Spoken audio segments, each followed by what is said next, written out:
বিসমিল্লাহির রহমানির রহিম। আমি মরহুমা বেগম খালেদা জিয়ার বড় সন্তান তারেক রহমান।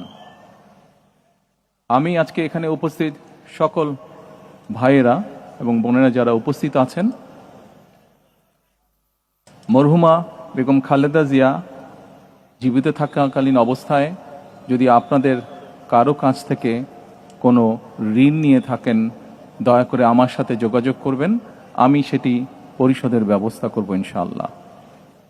একই সাথে উনি জীবিত থাকাকালীন অবস্থায় ওনার কোনো ব্যবহারে, ওনার কোনো কথায় যদি কেউ আঘাত পেয়ে থাকেন, তাহলে মরহুমার পক্ষ থেকে আমি আপনাদের কাছে ক্ষমা প্রার্থী।